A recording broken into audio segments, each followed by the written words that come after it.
Olá a todos, estamos aqui para mais uma partilha e o tema da nossa partilha é o que torna o nosso coração insensível.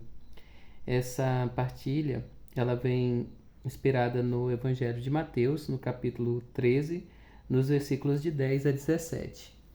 Neste trecho do Evangelho, Jesus ele explica aos discípulos por que ele fala ao povo em parábolas. E é interessante notar uma frasezinha do versículo 15 que Jesus vai dizer assim, que o povo não escuta ou não entende, não vê, não consegue compreender as parábolas porque o coração deles ficou insensível. E aí eu te pergunto, o que torna o nosso coração insensível? O que é que faz o nosso coração ficar duro? Quais são as atitudes que nós fazemos no nosso dia a dia que fazem este coração ficar duro, né? É lógico que a gente trabalha aqui numa metáfora, né? O nosso coração ele fica pulsando o tempo todo, né? E se a gente botar a mão aqui, logo logo a gente sente esse pulsar. Mas fato é que algumas dinâmicas de vida, algumas dinâmicas que acontecem com a gente, vai endurecendo o nosso coração. Por quê? Porque nós, quando estamos agindo longe daquilo que Deus ele quer para nós, a gente então vai se distanciando dele. É interessante notar que não é Deus nem Cristo que se afasta de nós, mas é nós que nos afastamos. E aqui vale lembrar a passagem do filho pródigo, né? O filho pródigo pede tudo ao pai e parte, né? E nós somos muitas vezes esse filho pródigo. Nós vamos nos afastando de Deus, nós vamos nos distanciando, e com isso a gente vai perdendo essa docilidade, a gente vai perdendo essa graça que é de ter o coração mais sensível. E muitas vezes a gente eleva os olhos aos céus e pede um milagre, às vezes a gente pede um trovão, pede uma ventania, e Deus não se manifesta dessa forma. Deus se manifesta no ordinário do nosso dia a dia, nas coisas simples da vida. Ele muitas vezes se manifesta no canto de um pássaro, ele muitas vezes se manifesta na beleza da natureza, ele muitas vezes se manifesta na brisa suave. E a gente espera tantas outras coisas. E aí a gente muitas vezes não consegue observar porque o nosso coração se endureceu. Porque nós não conseguimos mais ter essa conexão com Deus.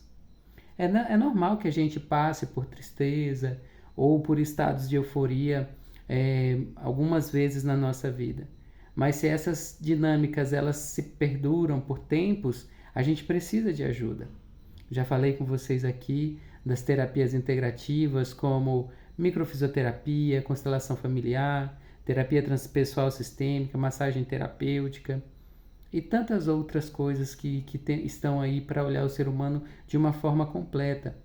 Quando a gente não consegue sair de um estado depressivo, quando a gente não consegue muitas vezes sair de um estado de euforia, a gente precisa de ajuda. E não é feio pedir ajuda. É importantíssimo que a gente tenha essa consciência. Muitas vezes também voltar para uma dinâmica de fé, voltar para aquilo que a gente faz e que nos deixa feliz, isso também é importante. Porque isso, quando a gente está lá, quantas e quantas vezes a gente senta ali na missa ou no culto e é como se o pastor e o padre eles falassem diretamente para nós. Só falta colocar o nome da gente ali na frente. Ah, Gustavo, mas eu não tenho fé. Não acredito em Deus. Veja se você está buscando aquilo que faz o seu coração ser feliz.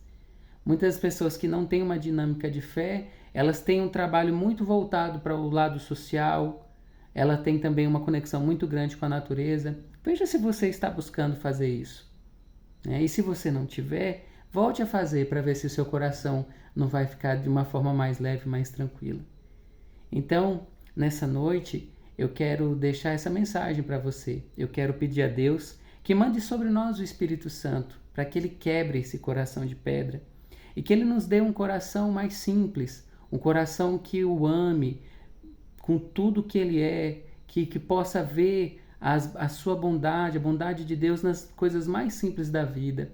Como é bom quando a gente muitas vezes encontra Deus na mensagem de um amigo. Como é bom quando a gente encontra Deus no canto de um pássaro ou num louvor, né? Então que o Espírito Santo possa aquebrantar o nosso coração para que a gente consiga ver as obras do Senhor nas pequenas coisas e que assim a gente possa ficar verdadeiramente feliz e em paz. Um forte abraço a todos e até a nossa próxima partilha.